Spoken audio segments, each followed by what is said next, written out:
اعوذ باللہ من الشیطان الرجیم بسم اللہ الرحمن الرحیم سورۃ النور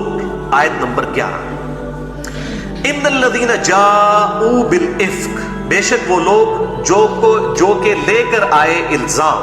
جھوٹی تہمت کے ساتھ آئے، عصبۃ منکم، وہ تمہیں میں سے ایک گروہ ہے، لا تحسبوہ شرا لکم، تو اے مسلمانوں تم اسے برا مت خیال کرو اپنے حق میں۔ ظاہر بہت بڑی ٹریجڈی تھی آپ صلی اللہ علیہ وسلم کی بیوی پر تہمت کا لگ جانا، تو اللہ تعالیٰ فرماتا ہے کہ اللہ تعالیٰ ہر خیر کے اندر سے چونکہ شر نکالتا ہے، اور یہ جو ہر شر میں سے خیر نکالتا ہے، یہ شر بھی تمہارے لیے خیر کا سبب بنے گا۔ تو یہ اللہ تعالیٰ کی سنت ہے، خیر میں سے شر کو نکالنا، شر میں سے خیر کو نکالنا۔ تو یہ شر بظاہر مسلمانوں کے لیے شر تھا،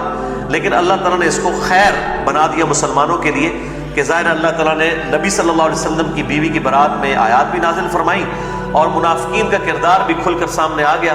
اور ساتھ ہی ساتھ مسلمانوں کو یہ بھی بات پتہ چل گئی کہ سنی سنائی بات کو بغیر تحقیق کے آگے بیان نہیں کرنا چاہیے، بغیر گواہوں کی موجودگی کے۔ لا تحسبوہ شرا لکم، تم مت گمان کرو کہ اس کے اندر تمہارے لیے کوئی شر ہے، بل ہوا خیر لکم، بلکہ اس میں تمہارے لیے خیر ہے۔ لکل امرئ منہم ما اکتسب من الاثم، اور اس میں سے ہر شخص کے لیے جس نے جتنا حصہ ڈالا اس گناہ میں، سیدہ عائشہ پر تہمت لگانے والے اس گناہ میں، اس کے لیے اتنا وبال ہے۔ والذی تولی کبرہ منہم لہ عذاب عظیم، اور جو ان میں سب سے بڑا ہے، جو ان کا لیڈر ہے، یعنی عبداللہ ابن ابی، جس کے بارے میں بخاری اور مسلم میں آتا ہے کہ یہ اس سے مراد عبداللہ ابن ابی ہے، لہو عذاب عظیم، اس کے لیے تو بہت بڑا عذاب ہے اللہ کے ہاں۔ دنیا میں اسے سزا نہیں دی گئی، 3 اصحاب جو تھے ان کو سزا دی گئی، سیدنا مصطح کو، اور سیدنا حسان ابن ثابت کو، اور سیدہ زینب کی بہن تھی حمنہ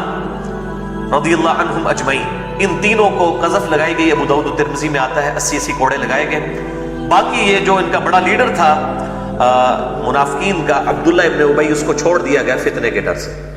تو یہ بخاری اور مسلم دونوں میں موجود ہے کہ یہ جو الفاظ ہیں والذی تولی کبرہ منہم لہ عذاب عظیم، یہ پرٹیکولرلی عبداللہ ابن ابی کے بارے میں،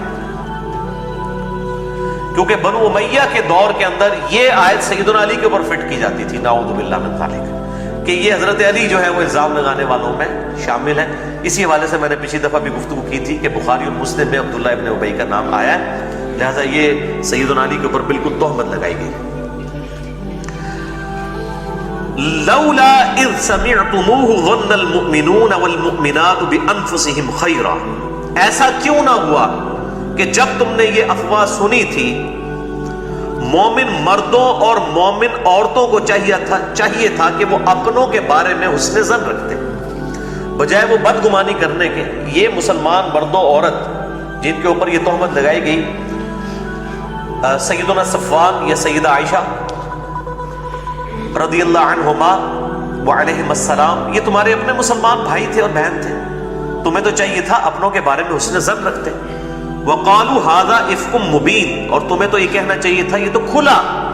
الزام اور بہتان ہے جو لگایا گیا ہے ان شریف لوگوں کے اوپر۔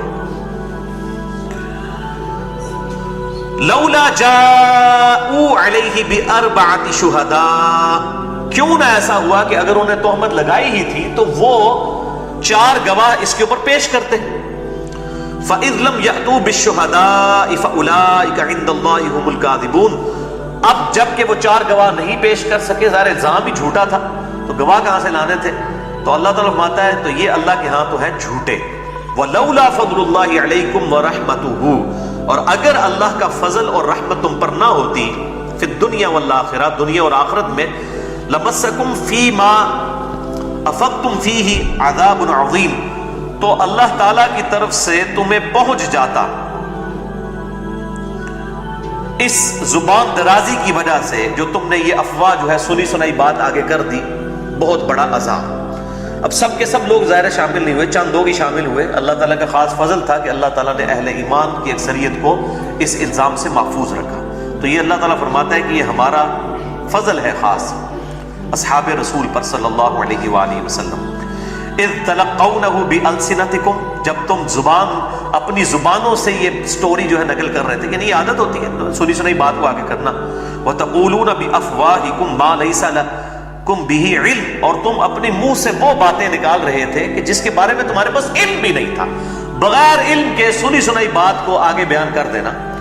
جو صحیح مسلم میں حدیث ہے، بخاری میں موجود ہے کہ کسی شخص کے جھوٹا ہونے کے لیے یہی کافی ہے کہ وہ ہر سنی سنائی بات کو بغیر تحقیق کے آگے بیان کر دے. تو صحیح مسلم کے مقدمے میں یہ حدیث موجود ہے.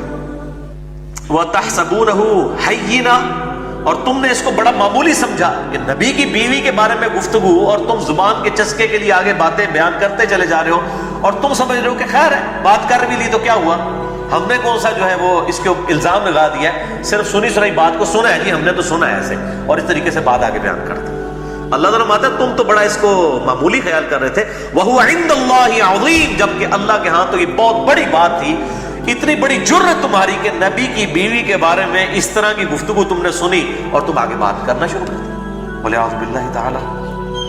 وَلَوْلَا إِذْ سَمِعْتُمُوهُ قُلْتُمْ مَا يَكُونُ لَنَا أَن نَّتَكَلَّمَ بِهَذَا،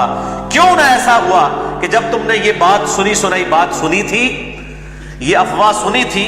تو تمہیں یہ کہنا چاہیے تھا کہ ہمیں یہ چیز جو ہے زیب نہیں دیتی کہ ہم اس کے اوپر کوئی کلام کریں. سبحانک ھذا بہتان عظیم، اور یہ کہنا چاہیے تھا کہ اللہ پاک ہے، یہ تو کھلا الزام ہے نبی کی بیوی کے اوپر. اگر کچھ کہنا ہی تھا نا بغیر دلیل کے، تو یہ کہہ دیتے کہ نبی کی بیوی ہے تو نبی کی بیوی تو پاک ہی ہوگی. میں نے پچھلی دفعہ بھی بتایا، اس سے پچھلی دفعہ بھی، کہ انبیاء کی بیویاں کافرہ اور مشرکہ بھی ہوئی ہیں، لیکن ایز فار ایز حیا از کنسرن، تو اللہ تعالیٰ نے نبیوں کی بیویوں کو اس حوالے سے ضرور محفوظ رکھا ہے. سورہ التحریم میں آتا ہے آخری رکوع کے اندر کہ سیدنا لوط علیہ السلام، سیدنا نوح علیہ السلام،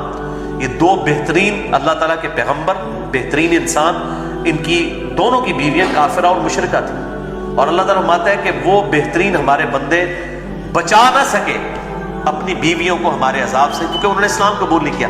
لیکن وہ بھی مشرکہ اور کافرہ تھی، بے حیائی والا معاملہ ان کے ساتھ قطعاً کوئی نہیں تھا. یہ انبیاء کی خوبی ہے کہ اللہ تعالیٰ حیا کے معاملے میں ان کی عصمت اور عفت کی حفاظت فرماتا ہے ان کے گھر والوں کی. یہ بڑا اہم مسئلہ ہے. اس لیے میں نے جنگ جمل والا ایشو اور واقعہ عفق کو جوڑا تھا کہ جنگ جمل والا جو ایشو ہے اس میں سیدہ عائشہ کی غلطی تھی، اس پہ احادیث موجود ہیں، قرآن پاک کی آیات موجود ہیں، آپ صلی اللہ علیہ وسلم کی پریڈکشنز موجود ہیں، تو میں نے ساری احادیث بھی وہ بیان کی تھی. بہرحال اس کی بنیاد کے اوپر، جنگ جمل والے واقعے کی بنیاد پہ سیدہ عائشہ کی حیا والا جو معاملہ ہے اس میں ان کے اوپر کوئی زبان درازی نہیں کی جا سکتی. اور اسی طریقے سے جو سیدہ عائشہ رضی اللہ تعالیٰ عنہ کی جو دفاع پر یہ